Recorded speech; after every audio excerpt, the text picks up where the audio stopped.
കർത്താവ് നിങ്ങളോടുകൂടെ, അങ്ങേ ആത്മാവോടും കൂടെ. മത്തായിയുടെ വിശുദ്ധ സുവിശേഷത്തിൽ നിന്നുള്ള വായന. കർത്താവേ, അങ്ങേക്ക് മഹത്വം. അക്കാലത്ത് യേശു ജനക്കൂട്ടത്തോട് ഒരു ഉപമ അരുളി ചെയ്തു. ഒരുവൻ വയലിൽ നല്ല വിത്ത് വിതയ്ക്കുന്നതിനോട് സ്വർഗരാജ്യത്തെ ഉപമിക്കാം. ആളുകൾ ഉറക്കമായപ്പോൾ അവൻ്റെ ശത്രു വന്ന് ഗോതമ്പിനിടയിൽ കള വിതച്ചിട്ട് കടന്നു കളഞ്ഞു. ചെടികൾ വളർന്ന് കതിരായപ്പോൾ കളകളും പ്രത്യക്ഷപ്പെട്ടു. വേലക്കാർ ചെന്ന് വീട്ടുടമസ്ഥനോട് ചോദിച്ചു, യജമാനനെ, നീ വയലിൽ നല്ല വിത്തല്ലേ വിതച്ചത്? പിന്നെ കളകളുണ്ടായത് എവിടെ നിന്ന്? അവൻ പറഞ്ഞു, ശത്രുവാണ് ഇത് ചെയ്തത്. വേലക്കാർ ചോദിച്ചു, ഞങ്ങൾ പോയി കളകൾ പറിച്ചു കൂട്ടട്ടെ? അവൻ പറഞ്ഞു, വേണ്ട. കളകൾ പറിച്ചെടുക്കുമ്പോൾ അവയോടൊപ്പം ഗോതമ്പ് ചെടികളും നിങ്ങൾ പിഴുത് കളഞ്ഞെന്ന് വരും.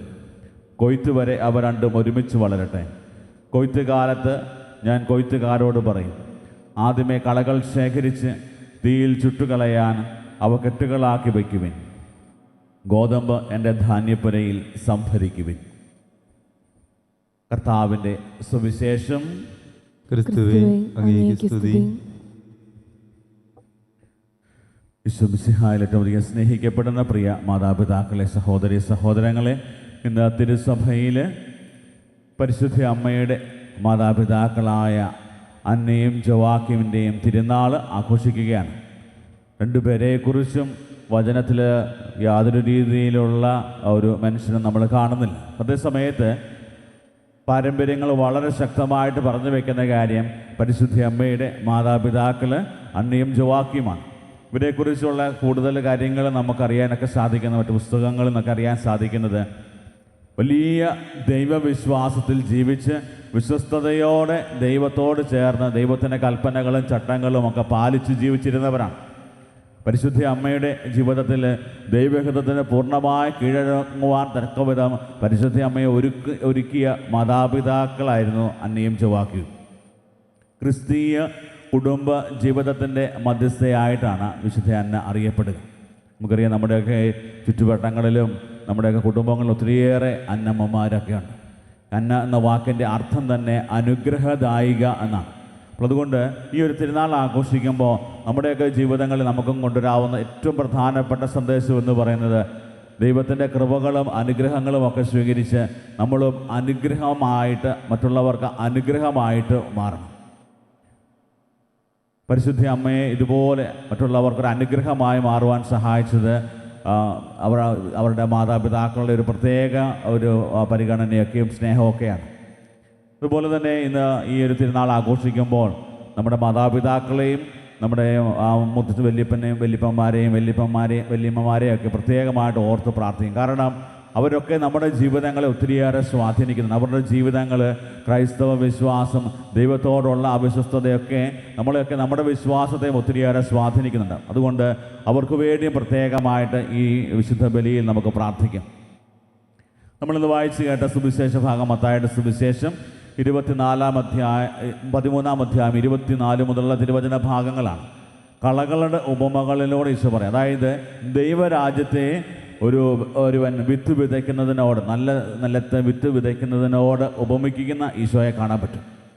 പിന്നീട് കാണുന്നത് ഈ കളകളുടെ കൂട്ടത്തിൽ, ഈ ഒരു വിത്തിൻ്റെ കൂട്ടത്തിൽ, ഗോതമ്പിൻ്റെ കൂട്ടത്തിൽ തന്നെ അവിടെ കളകളും വളർന്നു വരുന്നത് കാണാൻ പറ്റും.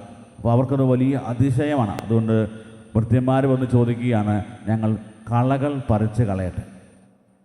നമുക്കറിയാം, ഇത് കൃഷിയൊക്കെ ചെയ്യുന്ന ആളുകൾക്കറിയാവുന്ന കാര്യമാണ്. ഗോതമ്പിൻ്റെ കൂടെ തന്നെ കളകൾ വളർന്നു വരും.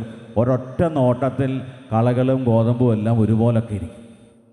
അങ്ങനെ ഇരിക്കുമ്പോൾ അത് കളകൾ പറിച്ച് കളയാൻ പോകുന്ന സമയത്ത് പലപ്പോഴും ബാക്കിയുള്ളതും കൂടെ ചിലപ്പോൾ നഷ്ടപ്പെട്ടു പോകാൻ, ഗോതമ്പും നഷ്ടപ്പെട്ടു പോകാനുള്ള സാധ്യതകളൊക്കെ ഒത്തിരിയേറെ ഉണ്ട്. ഇവിടെ ക്രിസ്തു ഏറ്റവും കൂടുതൽ ശക്തമായിട്ട് പറഞ്ഞു വെക്കുന്ന കാര്യം, നമ്മുടെയൊക്കെ ജീവിതത്തിൽ ശത്രുവിനെ പൂർണ്ണമായ നിരായുധമാക്കാനായിട്ടുള്ള നമ്മുടെ പരിശ്രമത്തിൽ നമുക്ക് വേണ്ട ഏറ്റവും പ്രധാനപ്പെട്ട 2 പുണ്യങ്ങൾ എന്ന് പറയുന്നത്, 1 വിവേകം, 2 ക്ഷമ. 1 വിവേകവും 2 ക്ഷമ. അതായത് വിവേകപൂർവ്വം പെരുമാറുവാനും ക്ഷമയോടെ കാത്തിരിക്കുവാനും നമുക്ക് സാധിക്കുമ്പോൾ മാത്രമേ നമ്മുടെ ശത്രുവിനെ നിരായുധമാക്കുവാനായിട്ട് നമുക്ക് സാധിക്കത്തുള്ളൂ. അത് കർത്താവ് വചനത്തെ ഉപമയിലൂടെ നമുക്ക് പറഞ്ഞു തരുന്ന കാര്യമാണ്. അതായത് നമ്മൾ സുവിശേഷത്തിൽ കണ്ട കാര്യമാണ്. അതായത് തിടുക്കത്തിൽ എല്ലാം ചെയ്തു തീർക്കാൻ വേണ്ടി പരിശ്രമിക്കാനായിട്ട് തിടുക്കം കൂട്ടുന്ന ആ ഒരു കൃഷിക്കാരെ കാണാൻ പറ്റും. അപ്പോൾ അവിടെ ഉടമസ്ഥൻ പറയുന്ന കാര്യം ഇതാണ്, യജമാനൻ പറയുന്ന കാര്യമാണ്, നമ്മൾ കൊയ്ത്ത് വരെ ഒരുമിച്ച് വളരട്ടെ. അപ്പോൾ ആ ഒരു സാവകാശം, അതായത് അതിനെ ഏറ്റവും വിവേകത്തോടെയും ക്ഷമയോടെയും കൈകാര്യം ചെയ്യുന്ന ആ ഒരു യജമാനനെ കൃത്യമായി കാണാൻ പറ്റും. നമ്മുടെയൊക്കെ ക്രൈസ്തവ ജീവിതത്തെയും ഈ ഒരു വചന വെളിച്ചത്തിൽ നമ്മൾ ധ്യാനിക്കുമ്പോൾ നമുക്ക് മനസ്സിലാകും, പലപ്പോഴും ദൈവം നമ്മുടെയൊക്കെ ജീവിതത്തിലേക്ക് ഒത്തിരിയേറെ പ്രതിസന്ധികളൊക്കെ കടന്നു വരുമ്പോഴും ദൈവം നമ്മളോട് പറയുന്ന കാര്യം, മകനെ മകളെ നിനക്ക് തിരിച്ചു വരാനായിട്ടുള്ള സമയമാണ്. വീണ്ടും നീ തിരിച്ചു വരാനും എൻ്റെ സ്നേഹം തിരിച്ചറിയുന്നവരായിട്ട് മാറണം.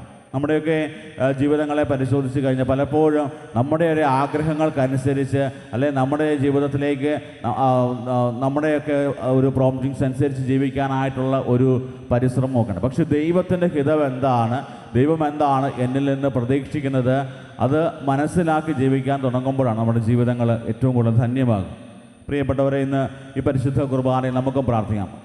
അതായത് നമ്മുടെ ജീവിതങ്ങൾ ധന്യമായ ക്രിസ്തീയ ജീവിത പൂർണ്ണതയിലേക്ക് വളരുന്നതിന് നമ്മളെ സഹായിക്കുന്ന പുണ്യങ്ങൾ അഭ്യസിക്കുവാനായിട്ടുള്ള കൃപയും അഭിഷേകം നൽകണമെന്ന് പ്രത്യേകം പ്രാർത്ഥിക്കാം. നമ്മളതുപോലെ വിശുദ്ധ അന്നയുടെയും ജോവാക്കിൻ്റെയും തിരുനാൾ ആഘോഷിക്കുമ്പോൾ അവരുടെ ജീവിതത്തിലുണ്ടായിരുന്ന ആ ഒരു മൂല്യങ്ങൾ നമ്മുടെ കുടുംബങ്ങളിൽ നിലനിൽക്കുവാനായിട്ട് ആഗ്രഹിച്ച് പ്രാർത്ഥിക്കും. പ്രത്യേകിച്ച് ദൈവത്തോട് ചേർന്ന് ദൈവഭക്തിയിൽ ജീവിക്കുന്ന, ദൈവത്തോട് വിശ്വസ്തയോടെ ജീവിക്കുന്ന കുടുംബങ്ങളായി നമ്മുടെ ജീവിതങ്ങൾ മാറുവാനായിട്ട് നമുക്ക് ആഗ്രഹിച്ച് പ്രാർത്ഥിക്കാം. അതുപോലെ നമ്മുടെ എല്ലാ പ്രത്യേക നിയോഗങ്ങളും കുടുംബത്തിൻ്റെ ആവശ്യങ്ങളും എല്ലാം ദൈവസന്നിധിയിൽ സമർപ്പിക്കാം. വിശുദ്ധ അന്നയുടെയും ജോവാക്കിൻ്റെയും മധ്യസ്ഥതയിൽ നമ്മുടെ കുടുംബങ്ങളും കൂടുതൽ അനുഗ്രഹിക്കപ്പെടുവാനായിട്ട് നമുക്ക് പ്രത്യേകം ഈ ബലിയിൽ പ്രത്യേകം പ്രാർത്ഥിക്കാം. ദൈവം നമ്മളെ സമർത്ഥമായി അനുഗ്രഹിക്കട്ടെ.